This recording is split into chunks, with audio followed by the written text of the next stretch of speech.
J'ai répondu naturellement oui, à l'invitation de la junior entreprise parce que je pense que, c'est aussi mon rôle de prof à MoMA de promouvoir des structures qui sont entrepreneuriales par essence et peut-être, vous ne le savez pas, mais il y a une vingtaine d'années, peut-être 25, j'ai participé avec mon collègue, et ami complice Frédéric Plancher à créer une junior entreprise à l'université Paul Valéry, la faculté de lettres.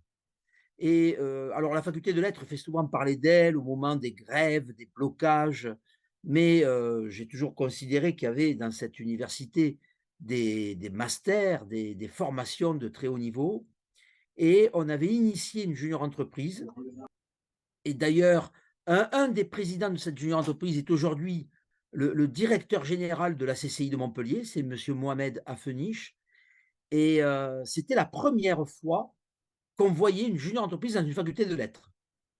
Et donc, on s'était abonné ou on avait adhéré à la CNJE à l'époque, je crois que ça existe toujours, qui est le Centre national des juniors entreprises. La Et donc confédération voilà, nationale. on avait vécu ça comme une véritable aventure. Et alors, je vais vous raconter une anecdote parce que une junior entreprise dans une fac de lettres, ça ne va pas de soi, d'autant que c'est une fac de lettres qui est pas très, parfois, très ouverte à l'esprit d'entreprendre, avec beaucoup de gens qui confondent d'ailleurs le libéralisme avec le capitalisme.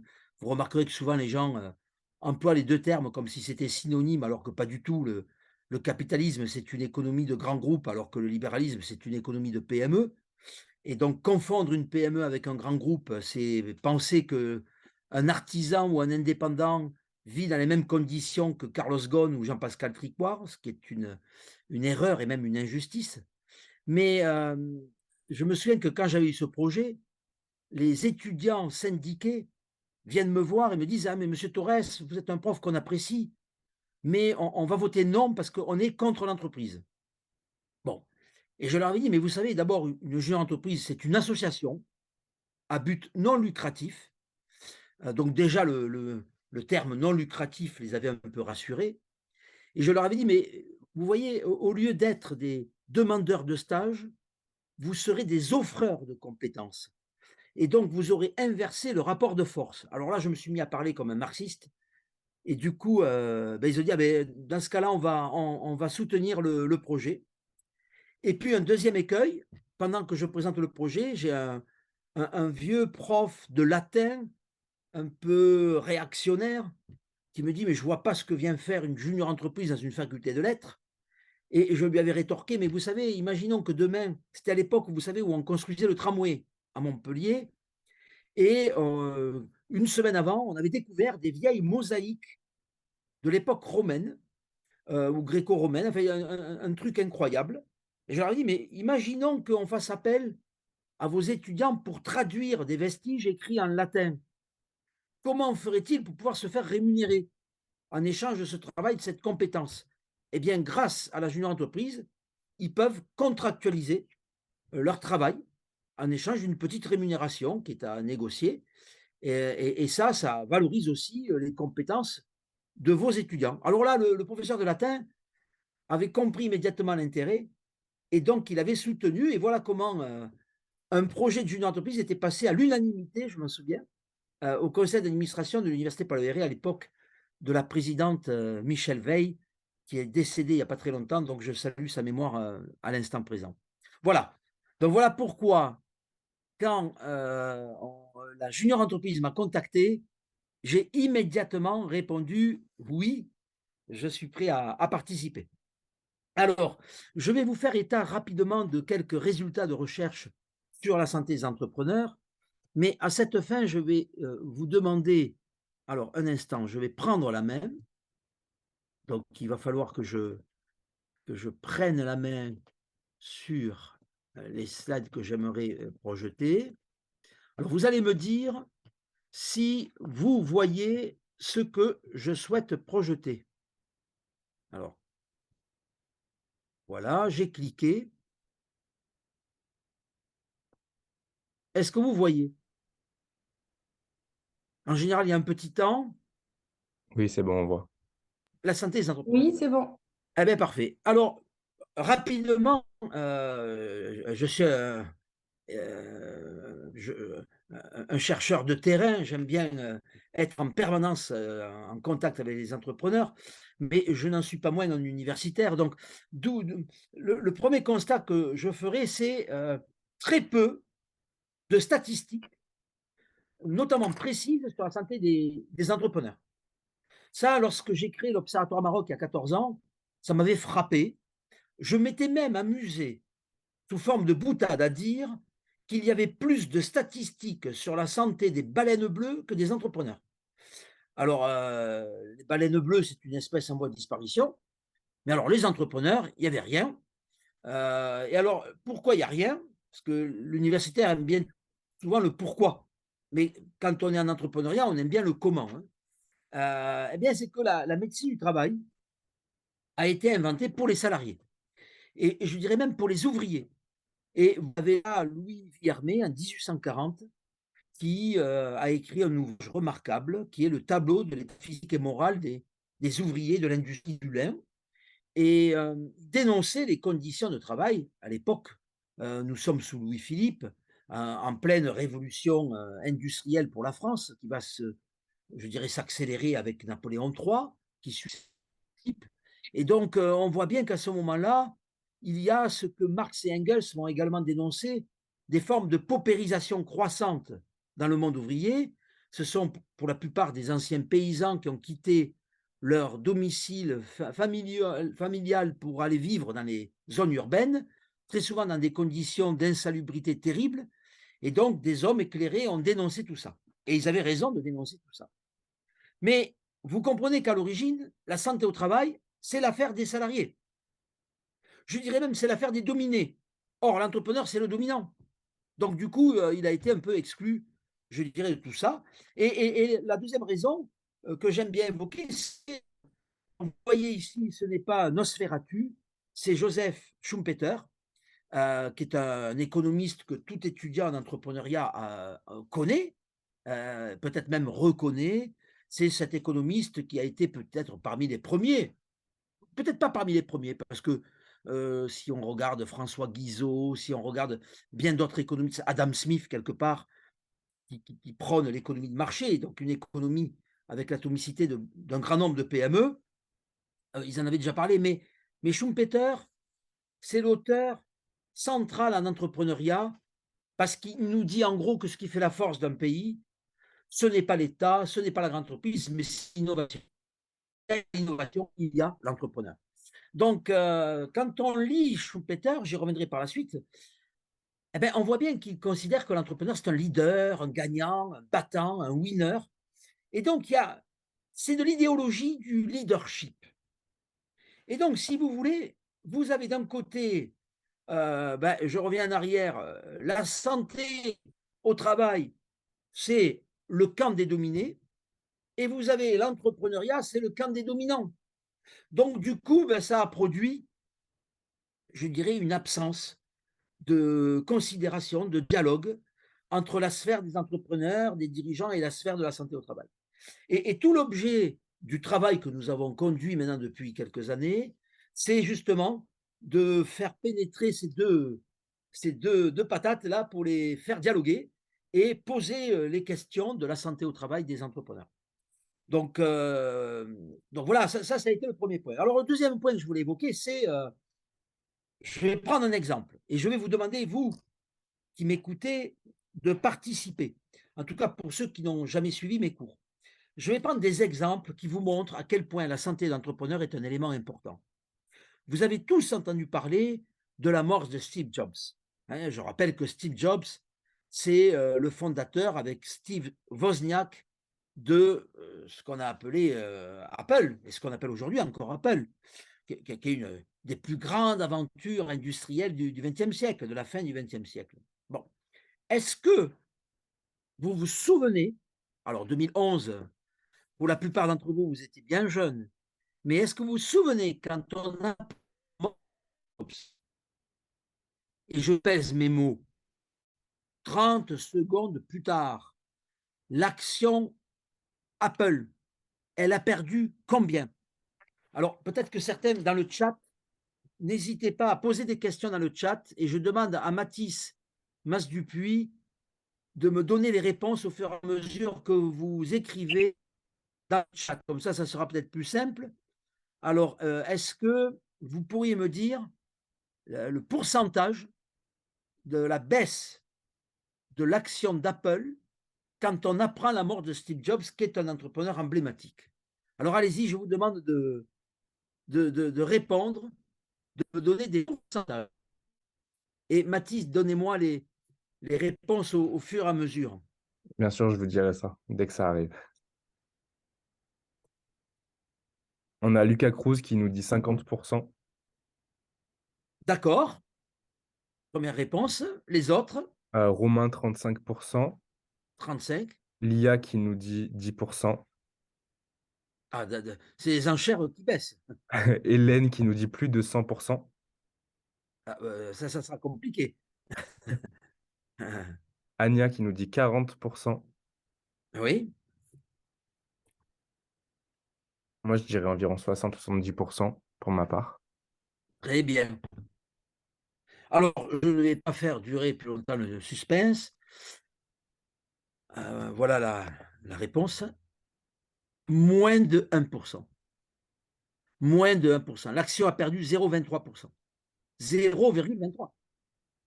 Moins de 1%. Puis le surlendemain, moins de 2. Et regardez, après, ça remonte. Ça remonte. Alors pourquoi? Parce que Steve Jobs, d'abord, il n'était plus aux commandes d'Apple.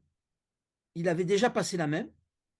Et deuxièmement, alors bien sûr, c'est un fondateur emblématique qui était encore consulté, bien évidemment. Mais vous le savez, ou peut-être que vous ne le savez pas, mais Steve Jobs avait déjà annoncé qu'il avait un cancer du pancréas en 2004. Alors, les marchés financiers avaient largement anticipé, j'allais dire, la mauvaise nouvelle. Et vous savez que ce que n'aiment pas les marchés financiers, c'est moins les mauvaises nouvelles que les surprises. Or, la mort de Steve Jobs, c'était une mauvaise nouvelle, mais ce n'était pas une surprise. Et vous avez d'ailleurs qui ont étudié ce qu'on appelle des événements financiers. C'est-à-dire ils ont étudié l'impact de 9 événements entre 2004 et 2009 qui relataient des informations sur la santé de Steve Jobs. Et ils ont montré que, ben justement, ce type d'information n'avait pas d'impact sur le cours, d'impact significatif sur le cours de l'action d'Apple. Donc ça, c'est un premier résultat. Mais alors, du coup, on peut dire, c'est parce que je n'ai pas pris un bon exemple. Alors maintenant, je prends un bon exemple. Cette fois-ci, nous sommes en 2006 et Édouard Michelin, alors ce n'est pas le fils de Schumpeter, hein, il se ressemble sur la photo, mais c'est vraiment Édouard Michelin. Et vous connaissez peut-être, hélas, l'histoire. euh, Pourquoi est-il allé en Bretagne? Vous connaissez l'histoire, hein, le samedi de pêche, le dimanche, j'allais dire, on le repêche. Il meurt noyé. Et là, c'est et la mauvaise nouvelle et la surprise. Et peut-être que certains d'entre vous le savent, mais Michelin, c'est une société en commandite par action. Ce qui veut dire que le lien patrimonial entre le dirigeant et l'entreprise est encore plus fort. Alors là, chers auditeurs, chères auditrices, là, nous tenons un véritable bon exemple. Alors, je vais demander à Mathis de m'aider et je vais vous reposer la question. Cette fois-ci, l'action Michelin, elle a perdu combien? Allez-y, répondez avec le chat. J'aime bien faire participer les auditeurs. Alors, Lia nous dit 5%, Ah, Romain nous dit 2%. oui, On dirait que l'exemple d'avant a servi d'exemple. peut-être. Hélène nous dit beaucoup. Ah, Moi, je partirais plus sur une trentaine de pourcents. oui, On est sur une société par d'accord. le monde du Est-ce qu'il y a temps. d'autres réponses encore? On a Anya qui nous dit 1,5%, Lucas Cruz D'accord, qui nous dit 15%. d'accord, c'est assez varié. Eh bien, écoutez, je dirais que vous avez pratiquement tous tout faux, parce que l'action, regardez, elle a encore perdu 1%. Même celui ou celle qui a dit 1,5 était trop haut, 3 fois trop haut. Et regardez, l'action après, elle a redescendu, mais elle remonte, etc. Alors vous allez me dire, mais où veut-il en venir? Eh bien, je veux en venir au fait que too big to fail, dans les grands groupes, le numéro un ou la numéro une, aussi puissant ou puissante soit-il ou soit-elle, n'a que peu d'impact lorsqu'il meurt, je dirais, dans le cadre de son entreprise. En revanche, quand on est dans une PME, et c'est bien de la santé des dirigeants de PME, TPE, auquel je vais m'atteler maintenant, eh bien, c'est totalement différent. Il y a ce que Henri Mahé de Bollandel, l'ancien doyen de MoMA, à l'époque où ça s'appelait AES, une des deux composantes, appelle l'effet de grossissement.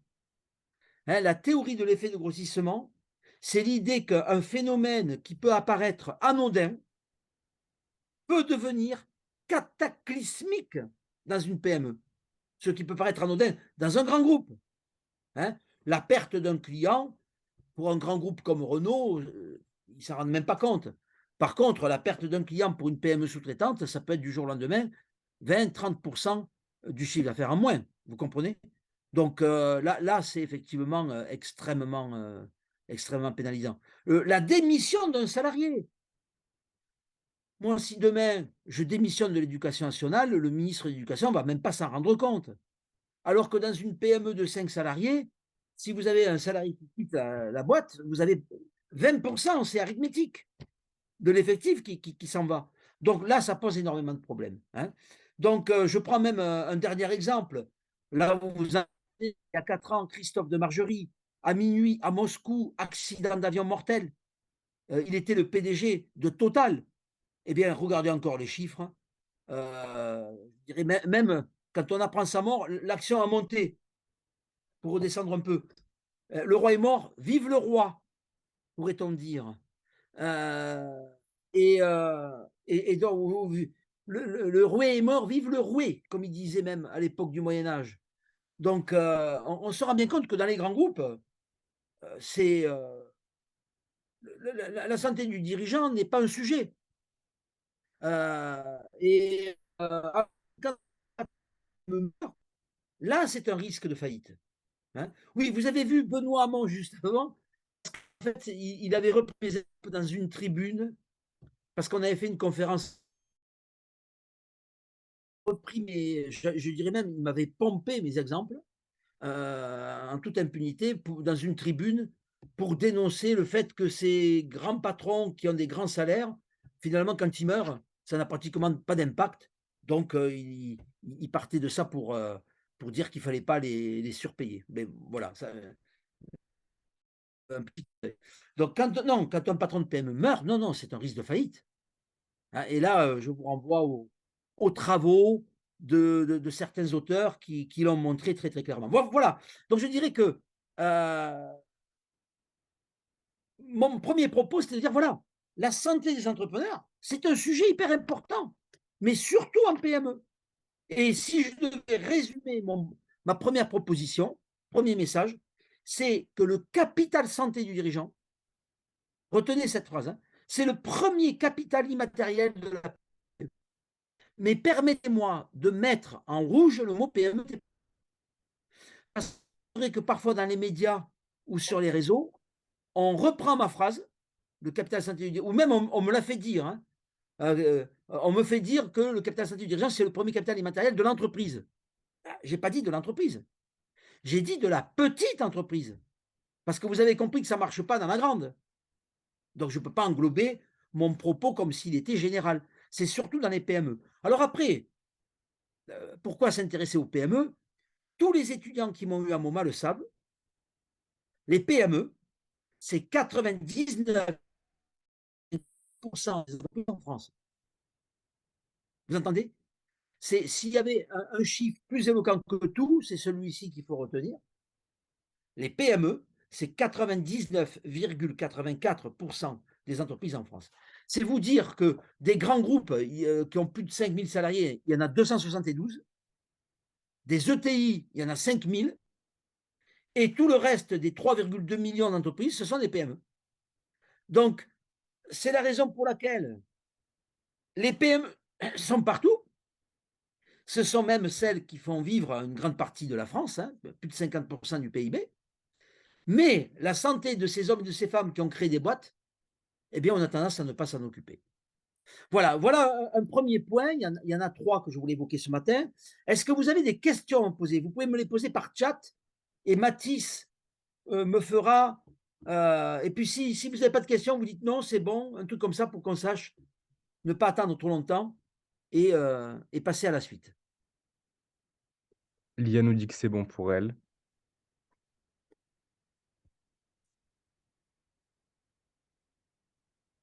Non, ça a l'air bon. On doit pouvoir passer à la suite. D'accord. Alors, je vais. Ah oui, je reprends la main. Alors, attendez. Je vais reprendre la main. Voilà. Est-ce que vous voyez ce que je souhaite projeter?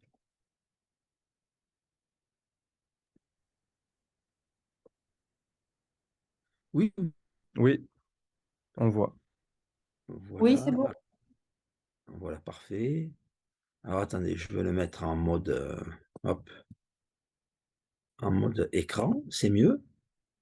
Alors, une petite énigme. Question pour un champion de bon matin, lundi. Il a survécu à 244 problèmes de santé. Il a été kidnappé 13 fois. Il a reçu 2 balles dans sa vie, 7 intoxications. Enfin, vous voyez, c'est un palmarès à la Prévert. Est-ce que vous savez à qui je fais allusion? Et là aussi, je vous demande de répondre. C'est quelqu'un de connu, hein, vous le connaissez tous. Ah, je vous mets sur la piste, c'est un homme, c'est pas une femme. Est-ce que vous savez qui est cet homme? Alors, est-ce qu'il y a des réponses, Mathis? Lucas nous dit Tintin. Ah, un petit malin qui a peut-être suivi mes cours. Alors, ben oui, c'est Tintin. Alors, vous pouvez me dire qu'est-ce que c'est que cette fantaisie? Je vous cite une référence d'un article qui a été publié par des professeurs de médecine, certainement comme moi, comme beaucoup qui aiment bien la- la- la- les 22 albums de Tintin, et ils ont répertorié en tant que médecin tous les événements un peu traumatiques où, alors j'ai pris quelques vignettes d'illustration où Tintin, vous voyez, il prend quand même pas mal de coups dans ces 22 albums. Hergé, d'ailleurs, c'est lui qui invente ces histoires d'étoiles de toutes les couleurs. Moi, ça m'émerveillait quand j'étais petit, jusqu'au jour où j'ai pris effectivement un jour un coup dans l'œil et j'ai vu les étoiles. Et là, je me suis dit, c'est peut-être pas sympa de, de faire ça. Voilà, et là, Milou. Vous avez vu Milou? Pêcheur, là, il croit que Tintin, il est mort. Il pleure. Mais il est un peu con, ce Milou. Il meurt jamais, Tintin. Faut lui dire. Ça meurt pas un héros. Hein, ça meurt jamais. Mais alors, justement, la, la, la- c'est de dire que dans l'inconscient collectif, les leaders, alors ici, c'est un leader fictif, un héros de bande dessinée, mais les leaders ne meurent jamais. Ils sont jamais malades. Ils dorment jamais. Vous me direz, une BD où on voit le héros de la BD en train de dormir n'aurait pas forcément un attrait et un grand succès commercial. Mais on voit bien qu'il y a, je dirais, dans une forme d'inconscient, l'idée que le leader, c'est quelqu'un que quand il tombe, il se relève toujours. Bon. Et donc, du coup, ben ça imprègne un peu les rôles et les images que nous avons. Et moi, le jour où je me suis intéressé aux entrepreneurs, eh bien, le constat que j'ai fait, et je vous le dis, c'est je n'ai pas le temps d'être malade. C'est une phrase, mais que j'ai entendue des centaines et des centaines de fois chez les entrepreneurs. Et je tiens à le dire, homme comme femme. La femme chef d'entreprise, elle se comporte comme l'homme chef d'entreprise, hein. Il y a pas de différence, hein. C'est voilà, certains même me disent: «Je n'ai pas le droit d'être malade». Vous voyez la nuance, hein? J'ai pas le temps et j'ai pas le droit? Et certains disent même: «Je ne tombe malade que quand je suis en vacances». Je l'ai entendu plusieurs fois. Et j'ai même un jour un gars qui m'a dit: «Mais moi, du coup, je prends plus de vacances». Voilà. Bon, c'est pas ce que je prône, mais en tout cas, on voit bien que la question de la santé commence par un déni, hein. Les entrepreneurs, eux, bah, ils vont vous dire, alors moi, j'appelle ça un phénomène de subordination, hein. L'autosubordination, c'est que, l'entrepreneur, il considère que son entreprise est plus importante que lui-même. Et je dirais même que l'entrepreneur, c'est mon travail d'abord et avant tout, et mon entreprise par-dessus tout. Et du coup, ça explique plein de choses. Par exemple, on a remarqué que lorsqu'une femme, chef d'entreprise, donne la vie à un enfant, eh bien, son congé maternité est beaucoup plus réduit que dans le cas des salariés. La femme chef d'entreprise reprend le travail plus vite. Pourquoi? Parce que le travail d'abord et avant tout. Mon entreprise par-dessus tout. On a par exemple constaté que, les entrepreneurs sont plus nombreux à aller voir l'ostéopathe que le kinésithérapeute. Alors et ça, je l'avais déjà il y a une dizaine d'années, ce qui m'a surpris parce que le kiné est remboursé, l'ostéo ne l'était pas. Mais même si maintenant les mutuelles se sont mises à rembourser l'ostéopathe. Bon, mais, alors comment expliquer ce contresens économique? Parce qu'entre une ressource gratuite et une ressource payante, l'homo economicus devrait choisir la ressource gratuite. En fait, non. Dès que vous intégrez la notion de temps, l'homo economicus pressé va se dire: «Je préfère payer 50 € de ma poche, je vais voir l'ostéo, mais j'ai une promesse, allez, de mieux être ou de guérison rapide, parce que j'ai mal au dos, il va me remettre d'équerre». Alors que pour avoir le remboursement du kiné, il faut d'abord aller voir le médecin généraliste, donc il y a un détour de temps. Et après, en général, le kiné, c'est pas une séance, mais c'est 5, 10, 15 séances. Donc, l'entrepreneur qui est un homme, une femme pressé, ben, je vais vous dire, hein, il va vous dire: «J'ai pas le temps d'aller voir le kiné». De même, on a constaté que les entrepreneurs, vous ne le savez peut-être pas, eh bien, ils dépensent moins de soins dentaires que le reste de la population. C'est étonnant, ils ont les moyens. Mais pourquoi?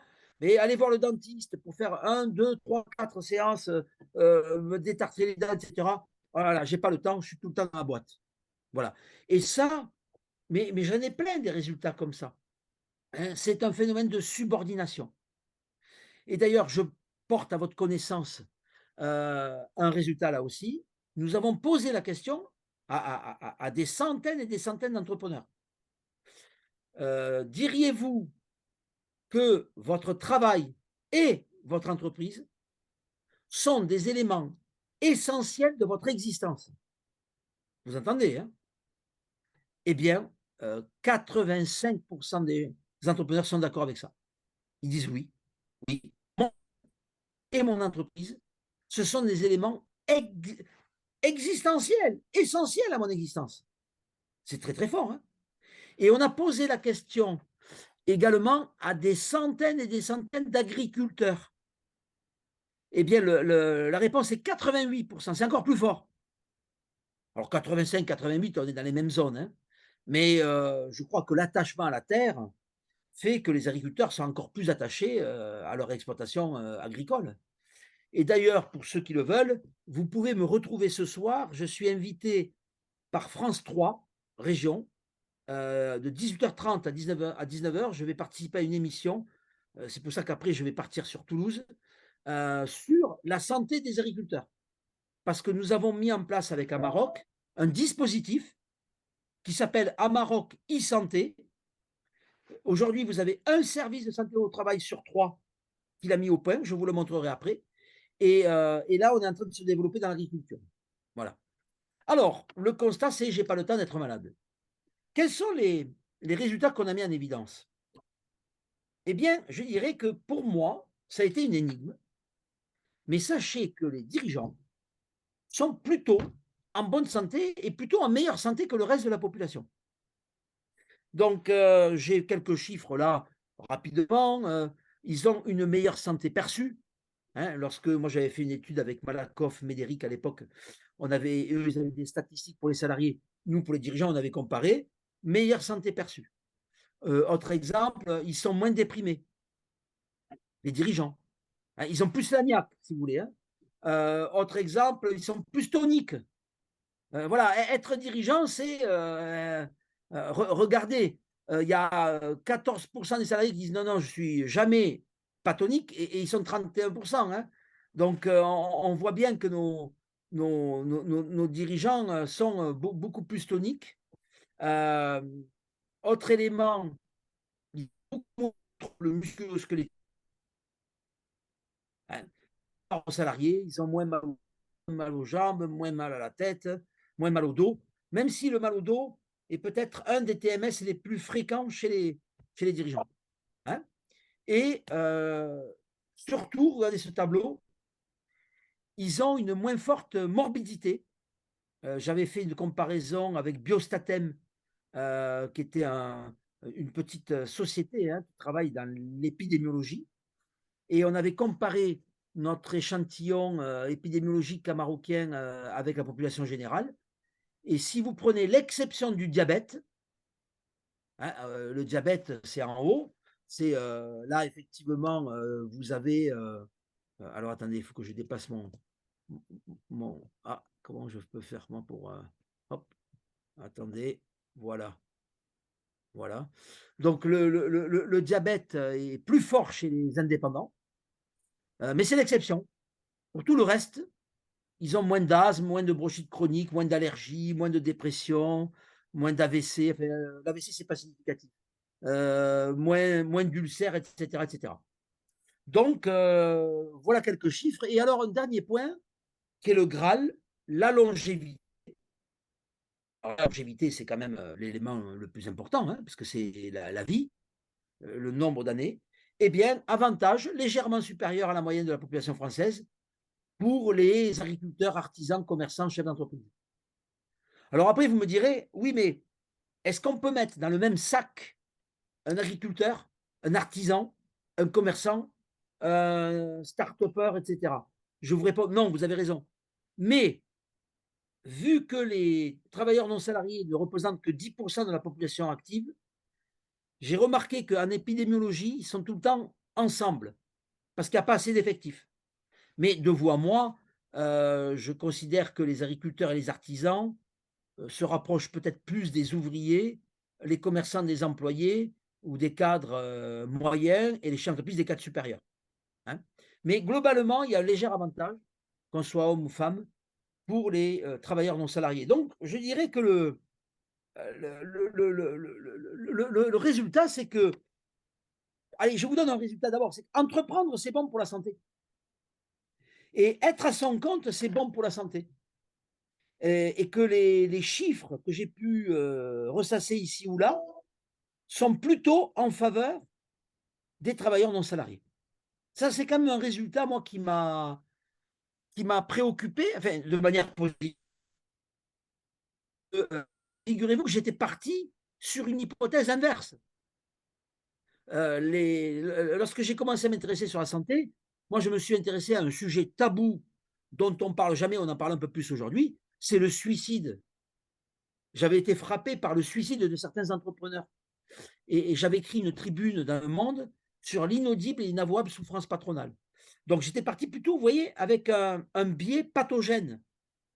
Et je découvre à un moment donné que non, les chiffres montrent plutôt que ces hommes, ces femmes qui sont à leur compte, ben, ils ont plus de tonicité, ils ont plus de longévité, moins de morbidité. Ah, c'est pas rien, c'est pas rien. Alors comment expliquer tout ça? Alors, troisième élément que je voulais voir avec vous, je vais vous montrer, voilà, ce que j'appelle la balance de la santé des entrepreneurs, qui est une explication fondamentale à cette idée qu'être entrepreneur, ce serait plutôt bon pour la santé. Et regardez, dans un premier temps, j'ai esquissé ce qu'on appelle les facteurs pathogènes de l'entrepreneur. Le premier facteur, le stress. Ça, je vous le dis, quand on est un entrepreneur, on est face à du stress permanent et récurrent. On ne peut pas y échapper. Et c'est très difficile. Entreprendre sans stress, alors c'est justement un élément vers lequel il faut tendre, mais je dirais, on ne peut pas vivre sans stress, hein.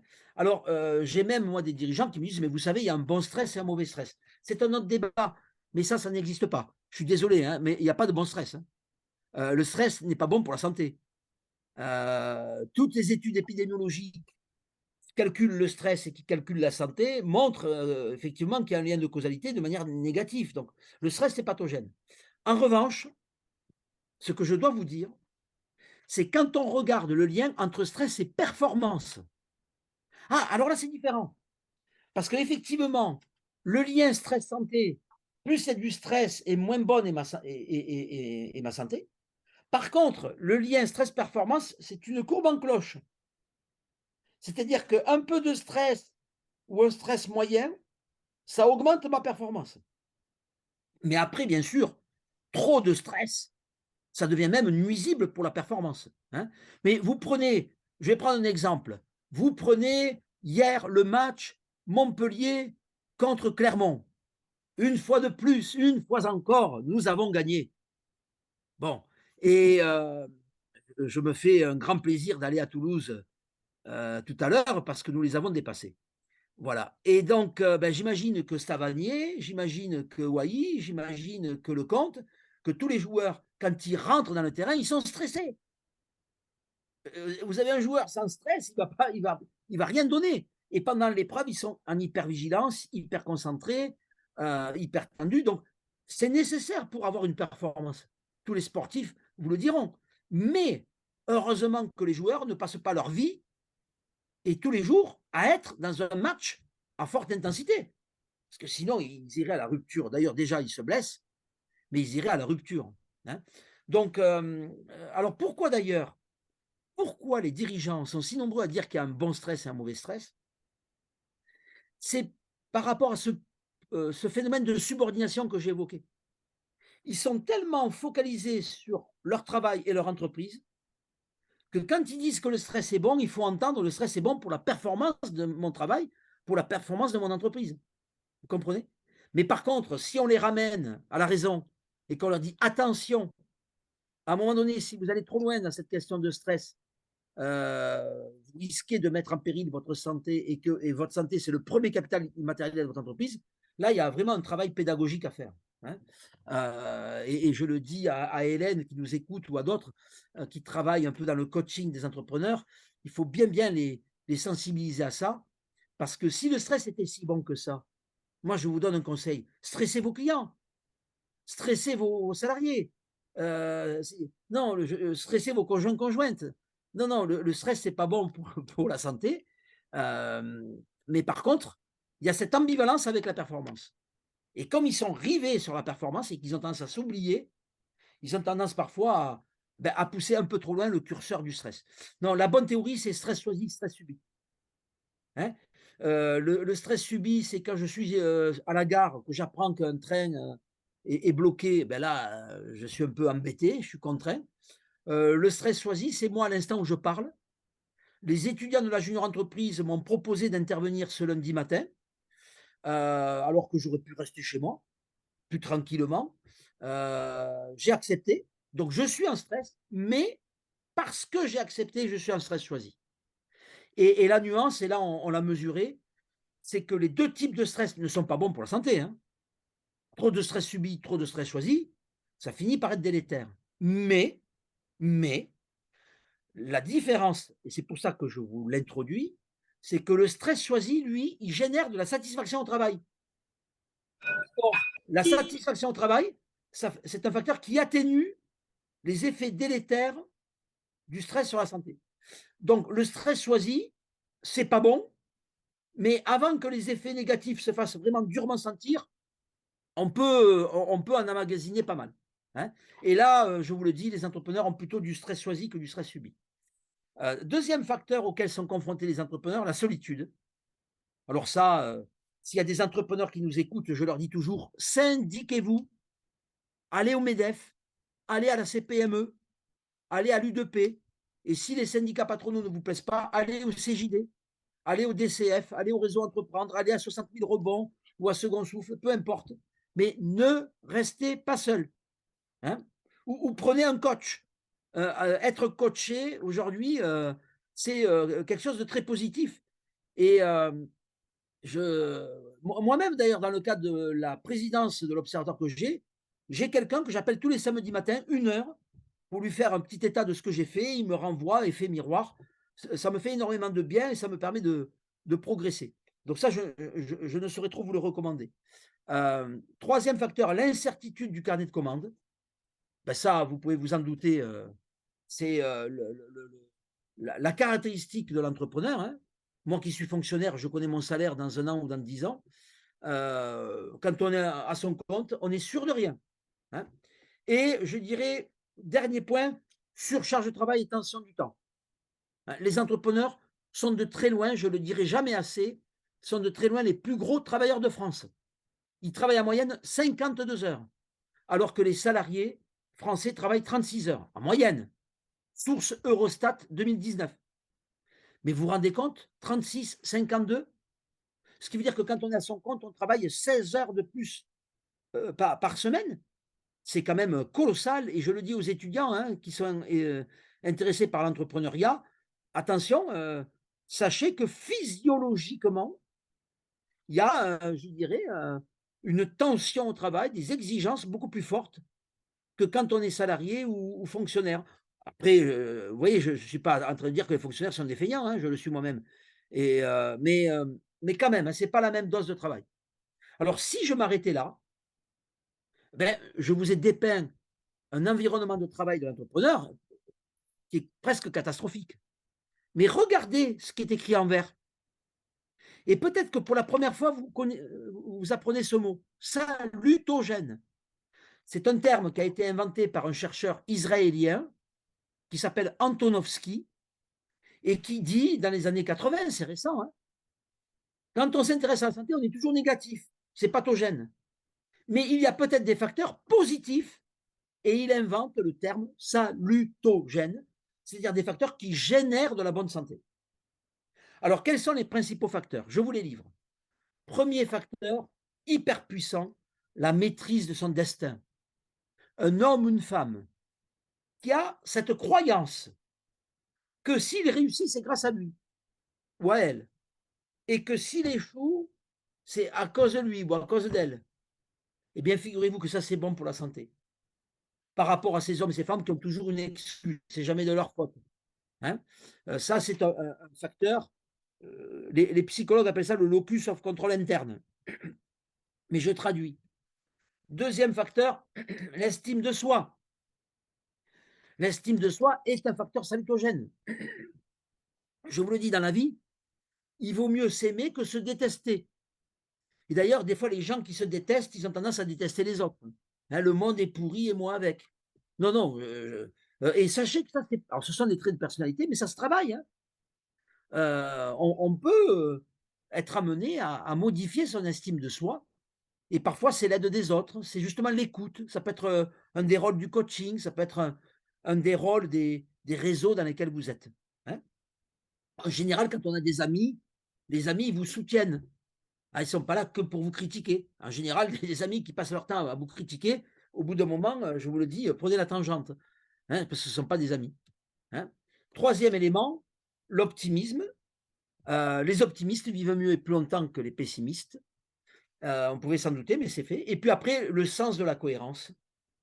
C'est-à-dire finalement être en harmonie entre mes valeurs, ce que je fais et ce qui me permet de gagner ma vie. Ben ça, c'est la base d'ailleurs du concept central du sentiment de cohérence de Antonovsky. Donc vous voyez, j'ai une balance en vérité. J'ai toutes les raisons de penser que les entrepreneurs cumulent le stress, la solitude, la surcharge de travail, l'incertitude et la tension du temps, mais j'ai tout lieu de penser que les entrepreneurs, ils ont une forte un fort sentiment de maîtrise de leur destin, fort optimisme, fort estime de soi. D'ailleurs, on l'a montré ça, hein, l'estime de soi est un des moteurs de l'esprit d'entreprise. Et puis, sens de la cohérence et satisfaction. Donc là, vous avez ce que j'appelle, moi, la balance de la santé des entrepreneurs. Alors, je vous pose une question ultime, parce qu'on arrive déjà à 10 heures et après, j'aimerais qu'il y ait un petit dialogue avec les gens qui écoutent. Mais la question que je vous pose, c'est où penche la balance? Vous qui m'écoutez, est-ce que vous pensez que la balance penche du bon côté? C'est-à-dire que les facteurs salutogènes sont plus lourds et pèsent plus que les facteurs pathogènes? Et dans ce cas-là, vous me répondez vert. Ou est-ce que vous pensez que ce sont les facteurs comme le stress, l'incertitude, la solitude qui l'emportent? Et dans ce cas-là, la balance penche du mauvais côté et c'est rouge. Alors, je vous demande à tous, vous qui m'écoutez, dans le chat, et je vais demander à Mathis de me donner les réponses, peu importe les noms des gens qui répondent, hein, moi vous allez me dire si c'est vert ou rouge, je vous demande qu'est-ce que nous avons découvert avec l'Observatoire à Maroc lorsque nous avons mesuré cette balance sur des centaines et des centaines d'entrepreneurs. Où penche la balance? Allez-y, dans le chat, vous mettez vert si vous pensez que la balance penche du bon côté et vous mettez rouge si vous pensez l'inverse. Alors, on a une personne qui nous dit que c'est vert, Camélia également qui nous dit que c'est vert, Ania, pense que c'est vert également. D'accord, Moi, de mon côté, je pense que c'est rouge. d'accord. Il n'y a que 4 réponses sur la vingtaine de personnes qui nous écoutent. Hélène nous dit que c'est vert. D'accord, D'ailleurs, Hélène avait une autre question tout à l'heure, sur laquelle on reviendra peut-être un peu plus tard, si voilà, vous voulez. juste après. Je dirais une majorité de gens disent que ça penche vers le vert, n'est-ce pas? Oui. Heureusement que vous êtes là, Mathis, pour apporter un peu de suspense, hein. Alors cette balance, on l'a un peu améliorée et voilà les résultats. Alors ça, c'est pas pour vous montrer que je suis un scientifique. C'est simplement pour vous dire que, en gros, qu'est-ce que ça veut dire ça? Ça veut dire ça. Voilà ce que ça veut dire. Ça veut dire qu'un des grands résultats de l'Observatoire marocain, c'est d'avoir mis en évidence ce que nous appelons une salutogénèse entrepreneuriale. C'est-à-dire que entreprendre, ça sera le mot de la fin pour moi. Entreprendre, c'est bon pour la santé, puisque c'était le titre de mon intervention. Et c'est corroboré par les chiffres épidémiologiques sur la morbidité, sur la mortalité, sur des traits de qualité de vie par rapport à la tonicité, par rapport.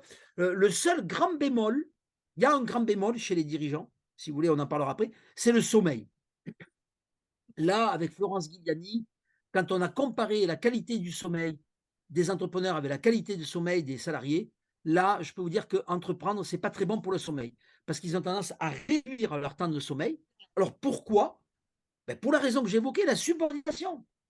Ils dorment moins pour travailler plus, hein. Mon travail d'abord et avant tout, mon entreprise par-dessus tout.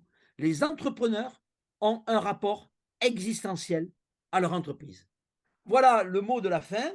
Et maintenant, je vous invite les uns les autres, soit par le chat à me poser une question, soit à prendre la parole. Mais je crois que Mathis va me dire qu'il y a quelqu'un qui a déjà posé une question. Alors oui, on avait, Hélène qui avait rebondi sur, ce que vous disiez concernant les entrepreneurs, qui disait 85 des entrepreneurs qui disaient, que, leur entreprise était plus importante que leur propre existence, si je ne me trompe pas, et elle disait Oui, que c'était une oui, forte identification et elle demandait d'où cela provenait. c'était une forte. Une forte identification. Ah oui, oui, bien sûr. Ah oui, oui, oui, ils ont une très en fait, ils ont, l'entreprise est une grande partie de l'identité de l'entrepreneur. Moi, j'ai écrit un article tout récemment sur une approche existentialiste de l'entrepreneuriat. Alors, Hélène, vous ne le savez peut-être pas. Moi, en tout cas, je l'ai appris il y a pas très longtemps. Mais je vous pose la question, savez-vous comment, en allemand, on dit créateur d'entreprise? Le terme allemand de créateur d'entreprise. Est-ce que certains le connaissent? Et si oui, écrivez-le dans le chat. Comment dit-on créateur d'entreprise en allemand? Alors là, il y a peut-être des petits malins qui vont aller sur Google Traduction pour faire les petits savants, mais je vous donne la réponse. Existenzgründer. Je ne sais pas pourquoi je me suis mis à crier en parlant l'allemand. Mais, mais ça veut dire fondamentalement le fondateur d'existence. Et je trouve que ce terme allemand est prodigieux parce que je me suis mis à relire les grands auteurs en entrepreneurship, Schumpeter, Max Weber, euh, et bien d'autres encore. J'ai lu également l'école française, Verstraete, Fayol, mon collègue Messegem, Christophe Schmitt. Et on voit bien que dans beaucoup d'auteurs, on montre bien que entreprendre, c'est pas uniquement créer un emploi, créer un travail, c'est aussi un projet de vie. Et à partir du moment où votre engagement entrepreneurial est aussi un projet de vie, c'est très difficile de démêler mon existence personnelle avec mon existence professionnelle. Donc ça, effectivement, ça explique pourquoi. Moi, j'ai voulu le tester, le mesurer. À la suite de ça, j'ai posé cette question et 85% des entrepreneurs disent oui, oui, c'est un élément essentiel de mon existence et 88 chez les agriculteurs, hein.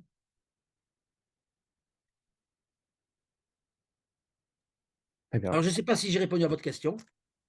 Hélène Quel disait est- que oui et vous remercie. D'ailleurs, le titre de mon prochain livre sera L'Existenzgründung. Alors, qui est un titre qui dissuadera tout le monde de le lire, mais je mettrai, ça sera le sous-titre, hein, mais c'est la santé de l'entrepreneur, une approche existentielle. Et c'est des éléments de l'existence Grundung. Parce que vous l'aurez compris, ce rapport existentiel a trois effets, trois S. Le S de subordination. Ils ont tendance à s'oublier. J'ai pas le temps d'être malade. Il y a un bon stress, etc., etc. Et ça va avoir un double impact sur la santé. Soit ça crée une bonne santé et même une meilleure santé mentale qui devient une meilleure santé mentale existentielle. Et ça, c'est la salutogénèse. C'est le S de salutogène. Mais, parce que je ne l'ai pas évoqué là, et même si 1 heure c'est beaucoup, mais ça passe vite, il peut y avoir au contraire, des fois, la balance, elle peut se retourner, hein, elle est positive, mais il arrive que parfois elle se retourne parce qu'il y a liquidation, il y a dépôt de bilan. Et là, c'est le S de souffrance. Et la souffrance, c'est une mauvaise santé mentale existentielle, hein. Vous ne le savez peut-être pas, mais mes collègues Tchernoba, Boussaguet, Éric Fromanti, qui a fait une thèse avec moi, Philippe Pelot, quand ils s'intéressent à la transmission hein, de l'entreprise, vous savez quelle est la théorie qu'ils mobilisent? La théorie du deuil. Vous entendez? La théorie du deuil. Ils considèrent que cette existence Gründer, quand il transmet sa boîte, même à ses enfants, hein, il faut qu'il fasse le deuil. Si ce n'est pas existentiel, et vous le savez, quand il y a un dépôt de bilan, il y a des risques suicidaires.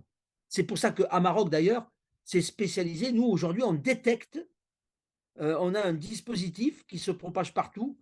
En France, on a réalisé le week-end dernier plus de 10 000 diagnostics hein, pour prévenir le risque de burn-out. Mais ça, il me faudrait 1 heure de plus pour exposer tout ça. Est-ce qu'il y a d'autres questions?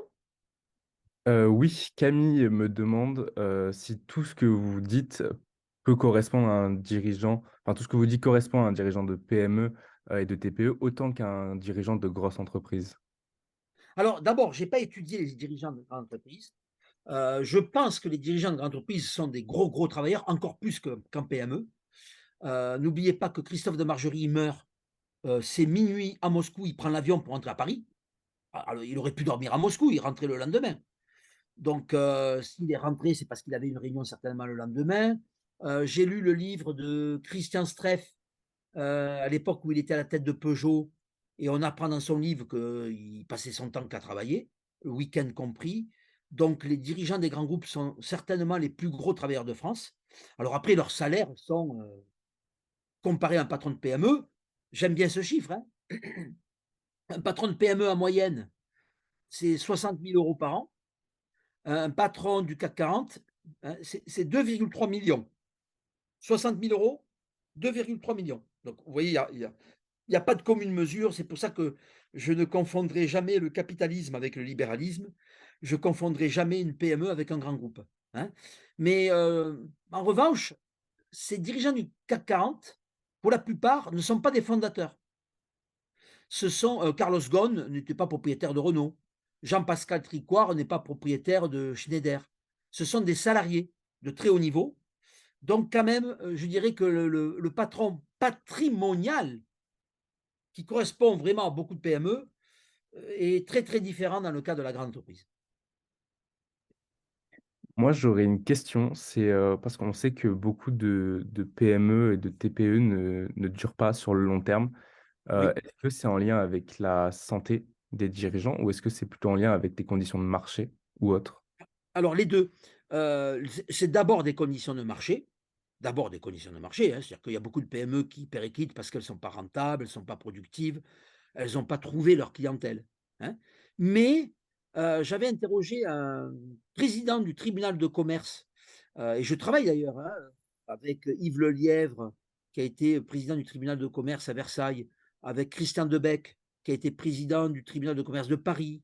Il me disait que sur les motifs du redressement judiciaire ou du dépôt de bilan, c'était environ 10 qui relevaient directement de la santé. 10. Mais à quoi il faut ajouter que si vous commencez à avoir une mauvaise santé, vous serez peut-être moins apte à développer votre affaire et donc ça va avoir un impact sur l'économie. Donc on sait qu'en cause directe, c'est environ une dizaine de pourcents, mais en cause indirecte, c'est certainement un petit peu plus, un petit peu plus. Mais pas au-delà, vous voyez? C'est quand même l'économie, mais la santé, c'est quand même un élément qu'on avait oublié. D'accord, très bien, merci. On a une personne du coup de À tout faire qui nous demande si cela s'applique, aussi aux dirigeants politiques. Ah! Ah!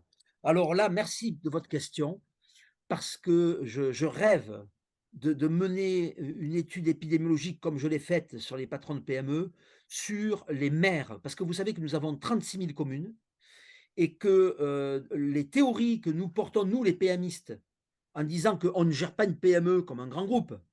C'est-à-dire qu'une PME, c'est pas IBM divisé par 1000. Il y a des spécificités.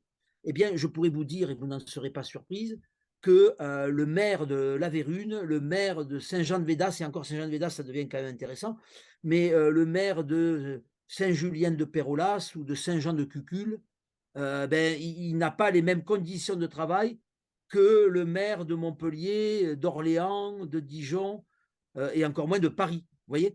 Donc, la différence entre les petites entreprises et les grands groupes, on peut la retrouver entre les maires de la plupart de nos communes et les grandes agglomérations. Et donc, du coup, j'aimerais étudier la santé des élus politiques.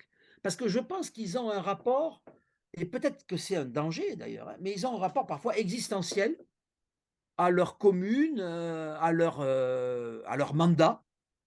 Et c'est vrai que c'est un peu un tabou, mais les lendemains d'élections perdues, moi je pense que il faudrait interroger Sorel, il faudrait interroger, François Hollande, il faudrait interroger, enfin, tous les hommes politiques qui ont subi des revers et on doit pas être loin d'un quasi burn-out dans certains cas.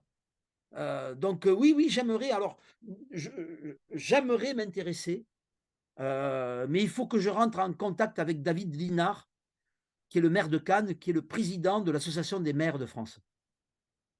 Parce que je peux vraiment bâtir très facilement. Aujourd'hui, j'ai l'équipe, j'ai les moyens, j'ai la technologie. J'ai vraiment la capacité rapide de bâtir un observatoire de la santé des élus, hein. Parce que les élus, ce sont des dirigeants. Et je suis très attaché au fait que nous protégeons nos dirigeants. Les élus, ils sont, mais c'est terrible. Quand vous voyez les réseaux sociaux, les élus sont tous des pourris. C'est très difficile de faire de la politique, hein. Et du coup, ça ne donne pas envie aux plus jeunes de de s'inscrire dans cette arène politique parce qu'effectivement, je pense que la santé doit être mise à rude épreuve. Très bien. Merci beaucoup pour cette réponse. Je ne sais pas si ça a répondu à vos questions, mais on espère. Vous savez, une société mature, c'est une société qui protège le chef. Voilà. Et or, pour diverses raisons idéologiques, scientifiques, médiatiques, on passe notre temps à déstabiliser les chefs. Hein, alors, je ne vais pas faire une actualité avec la réforme des retraites. Moi, je suis encarté nulle part. Mais, mais je dirais que regardez, c'est très facile aujourd'hui de dire haro sur Macron, haro sur Borne, alors que bon, pas besoin d'être un grand clerc économiste pour voir que quand on est dans un pays où on cotise jusqu'à 62 ans et que nos voisins avec qui on a des échanges économiques sont à 65, 66, 67, ma foi, travailler 2 ans de plus, en plus, le travail, c'est bon pour la santé. Mais cette thèse, vous ne l'entendez pas. Hein. Aujourd'hui, dans les médias, tous ceux qui parlent du travail et de la retraite, c'est que pour vous parler de pénibilité, de mort. On a l'impression que travailler, c'est mortifère. Alors que je vous garantis hein, que les taux de mortalité, de morbidité les plus élevés, ce ne sont pas les ouvriers, ce sont les chômeurs de longue durée. Donc le travail, c'est bon pour la santé. Et le travail entrepreneurial, c'est encore plus fort. Voilà. Mais bon, c'est tellement simple de tirer sur les chefs. On a une autre question de Lucas Oui, qui nous demande si les réseaux sociaux peuvent-ils jouer un rôle dans la santé des dirigeants? alors, j'aime votre question, mais il faudrait me la préciser parce que, les réseaux sociaux sont plutôt des réseaux, asociaux. Il suffit de regarder dans n'importe quel article. Là, on a publié avec des agriculteurs une tribune, immédiatement les commentaires étaient hyper négatifs. Sur les réseaux sociaux, ça charrie, beaucoup de négativité. Alors j'aurais tendance à dire que quelqu'un qui, vous savez, j'ai fait des conférences avec Michel Simès. J'ai fait plus d'une vingtaine, hein, de conférences avec lui. On s'est liés d'amitié et Michel Simès, c'est un médecin très connu, il passe à la télé, certains le connaissent. Bon, il m'a dit à un moment donné, je me suis levé des réseaux sociaux parce qu'il me disait: «C'était terrible». Dès que je mettais quelque chose, les gens, souvent d'ailleurs anonymes, hein, il y aurait une mesure, tiens, je vous la donne parce que ça fait longtemps que j'en parle. Il y aurait une mesure qui coûterait rien en finances publiques et qui adoucirait les rapports sociaux. C'est de supprimer les pseudos quand on est sur les réseaux sociaux. C'est-à-dire que Mathis, Matt Dupuis, Mas Dupuis, eh bien, quand il donne son avis, il signe Mathis Mas Dupuis. Quand Camille Sévenot met un avis, elle mettra Camille Sévenot. Quand Hélène Ourtan mettra un avis, elle mettra Hélène Ourtan. Eh bien, rien que ça, je vous garantis que les retours seront beaucoup moins négatifs. Parce que c'est vieux comme Hérode. Vous avez chez Platon, là je cite un des Grals, hein, Platon, le philosophe. Il a, si ça vous intéresse, ça, il a un petit passage où il parle de l'anneau de Gigès. C'est un petit berger qui découvre un ogre qui est mort. Il lui prend son anneau et en tournant l'anneau, il devient invisible. Et à ce moment-là, ce petit berger qui était pacifique, devenant invisible, ça devient un despote. Il se met à tuer, à voler, à violer. Bref, le pseudo, c'est l'impunité. Alors les gens, ils se sentent cachés par leur pseudo et ils déchargent des haines quotidiennes dans les réseaux sociaux. C'est terrible. Il suffirait de... Oui, vous avez le droit de critiquer. Vous avez même le droit d'être haineux. On a le droit d'être haineux.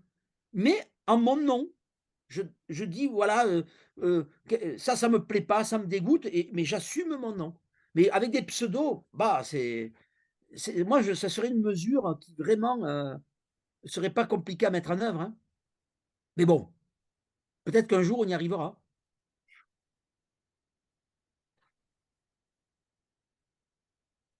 Il y a Lucas qui vous remercie pour votre réponse et du coup la dame de À tout faire qui dit qu'elle aimerait que vos paroles soient diffusées auprès d'un plus grand large public. pour Ah, contribuer merci. à apaiser les esprits. Oui, oui, mais merci madame.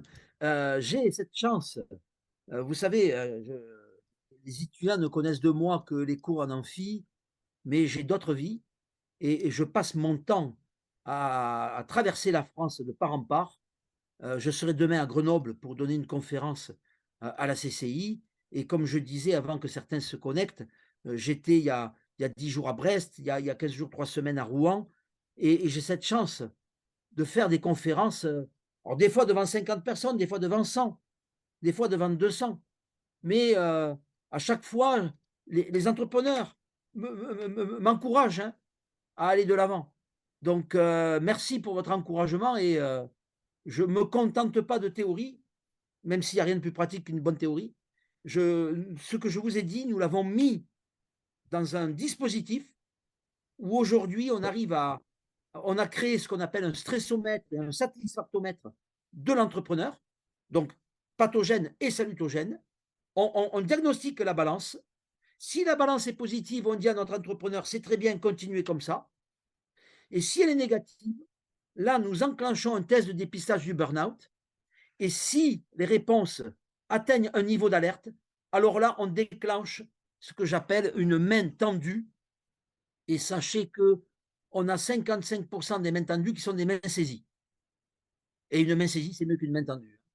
Donc aujourd'hui, les chiffres, je vous dis, 10 000 diagnostics, on n'est pas loin de 3 000 dépistages de burn-out, qui a généré plus de 650 déclenchements d'alerte. Et donc 55%, ça veut dire on est à peu près à 400 entrepreneurs que les services d'Amaroc ont écoutés, appelés. Et on ne joue pas au sauveur, hein. Mais parfois, un entrepreneur qui n'en peut plus, avoir de manière anonyme et gratuite une personne qui le comprend, ben, ça fait énormément de bien. Énormément de bien. Voilà à quoi sert la recherche que nous conduisons au sein du LABEX Entreprendre, hein. C'est dans le cadre de la chaire santé des entrepreneurs que nous faisons tout ça. Et je vous dis ce soir, si je suis invité à France 3 Région, c'est justement pour parler du dispositif pour les agriculteurs cette fois-ci. Donc, je sais que vous les jeunes, vous ne regardez plus la télé, et d'ailleurs moi non plus. Mais bon, j'ai dit à mes enfants et à mes parents, regardez France 3 ce soir, vous verrez votre père ou votre fils. Voilà. Il y a encore une question? Voilà, alors oui, pardon, on a une autre question de Anya qui nous dit: «Pour revenir sur la réforme des retraites, il y a eu une généralisation quant à son application, mais qu'en est-il pour les femmes, par exemple, qui partent dans d'autres pays plus tôt à la retraite?» Alors ça, j'en sais rien. Je vous avoue que je n'ai pas regardé le texte de loi, je ne suis pas un expert. Ce que je sais, en revanche, c'est que les chefs d'entreprise prennent leur retraite plus tard. Parce qu'ils sont tellement passionnés par ce qu'ils font que, mais certains même, je vais vous dire, hein, et je ne sais pas s'il y a des coachs ou des consultants qui l'ont observé comme moi, mais on a parfois des créateurs, donc des existence gründers, qui s'accrochent à leur pouvoir et qui s'accrochent à leur entreprise. Et moi, j'ai des entrepreneurs, ils ont 72 ans, 73 ans, et ils ne transmettent pas à leurs enfants. Parce que c'est leur vie, parce que c'est leur existence, parce qu'ils n'ont pas envie de faire le deuil de tout ça, et donc la retraite pour eux, mais ça leur passe à 15 kilomètres. Voilà. Je ne pense pas qu'il y ait beaucoup d'entrepreneurs dans la rue pour manifester. Vous voyez? C'est parce qu'ils ont un rapport au travail qui est très particulier. Voilà. Après, moi, je vous le dis, je comprends très bien que dans certains métiers, il y a des pénibilités et que là, certains puissent peut-être partir à la retraite un peu plus tôt. Je ne suis pas choqué par cette idée-là, hein. Mais moi-même, en tant que fonctionnaire, j'aimerais pouvoir travailler plus et plus longtemps, ne serait-ce que pour cotiser plus longtemps, pour moins peser pour que mes retraites pèsent un peu moins sur le poids de mes enfants et de mes étudiants et des plus jeunes. Donc, moi, je suis un adepte des efforts. J'ai toujours aimé l'effort. Et sachez que si je suis aujourd'hui agrégé professeur d'université, eh bien, personne ne m'a donné mes diplômes, personne ne m'a fait de cadeaux. Je suis allé les chercher à l'aune de mon travail et je suis fier de ça. Et si vous pouviez m'aider, ça serait peut-être le mot de la fin, à tordre le cou à une expression qui est pour moi malvenue. C'est cette expression selon laquelle l'ascenseur social serait en panne. Souvent on dit: «Ah, l'ascenseur social est en panne en France». Mais c'est une mauvaise image, parce que l'ascenseur, c'est l'ascension sans l'effort. C'est l'idée qu'il suffit d'appuyer sur un bouton pour s'élever dans les airs. Mais moi, je ne suis pas pour l'ascenseur, je suis pour l'ascension. Voilà, je suis pour l'ascension sociale. L'ascenseur, c'est une image, je dirais, qui donne le sentiment qu'on peut réussir sans effort. C'est pas entrepreneurial ça. Tous les gens, tous les entrepreneurs qui sont là savent très bien que entreprendre, c'est prendre des coups, des échecs, on rebondit, on ne sait pas où on va, mais on y va. On travaille beaucoup, on compte pas ses heures, pour des salaires parfois qui sont pas très élevés. Enfin, là aussi, des fois dans les médias, ils parlent des patrons, mais ils parlent que des patrons du CAC 40. Mais bon sang, je vous ai donné les chiffres. C'est pas le même monde, vous voyez? Et quand je dis ça, ne me voyez pas comme quelqu'un qui est contre les grands groupes, hein. Moi, je suis fier pour mon pays d'avoir des groupes comme Total, Michelin ou LVMH, hein. Mais l'étudiant qui crée sa boîte, mais il ne faut pas le voir comme un affreux capitaliste. C'est quelqu'un qui a décidé de faire de son projet de vie son projet d'emploi et de son projet d'emploi son projet de vie, tout simplement. Il faut garder raison. Voilà, donc pour les retraites, je suis désolé, je ne suis pas un expert de la question, donc je suis plus un expert du travail. Très bien, merci. On a Lucas qui nous dit que ce soir, il regardera France 3, il vous le promet. Et bien Et du voilà. coup, Camélia qui demande à quelle heure ce sera sur France 3 ce soir? 18h30, 19h, c'est France 3 Régions, c'est sur toute l'Occitanie, et c'est l'émission qui est animée par le journaliste Coviello. Et là, il y aura Monsieur Dillet, qui est le président de la MSA Midi-Pyrénées-Nord, et un autre monsieur, j'ai oublié son nom, qui est représentant de la FNSEA, qui est le syndicat agricole. Voilà. Et c'est sur la santé mentale des agriculteurs. Et justement sur le dispositif que nous avons créé qui s'appelle Amarok un E, hein, e-santé, agri, hein. Et si vous tapez Amarok e-santé ou Amarok e-santé agri, vous verrez, les médias en ont pas mal parlé. Voilà. Bon, ben finalement, on a tenu le temps, c'est passé comme un boulet de canon. C'est vrai. Voilà. Et puis, je vous félicite, hein.